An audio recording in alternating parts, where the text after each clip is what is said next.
मंडळी, आषाढ अमावस्या, जिला दिव्यांची अवस किंवा दीप अमावस्या म्हटलं जातं, ती यंदा 2025 मध्ये कधी आलेली आहे? या अमावस्येच्या दिवशी कणकीचे दिवे करून घरातल्या लहान मुलांना ओवाळलं जातं. असं का केलं जातं? मुलांना त्याचा काय लाभ होतो? त्याचबरोबर या अमावस्येच्या दिवशी दिव्यांची पूजा केली जाते, ती का केली जाते, कशी करावी, या सगळ्या प्रश्नांची उत्तरं आजच्या या व्हिडिओत तुम्हाला मिळणार आहे. तेव्हा व्हिडिओ शेवटपर्यंत नक्की ऐका, चॅनलला सबस्क्राईब करा आणि आमच्या फेसबुक पेजलाही फॉलो करा. सगळ्यात पहिला प्रश्न, दीप अमावस्या किंवा दिव्यांची अवस यंदा नक्की कधी आहे?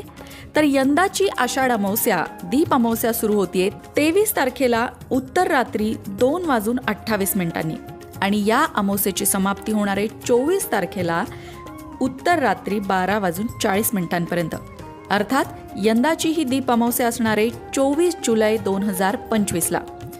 सगळ्यात महत्त्वाचं म्हणजे 24 तारखेलाच गुरुपुष्यामृत योग सुद्धा आहे, त्यामुळे त्या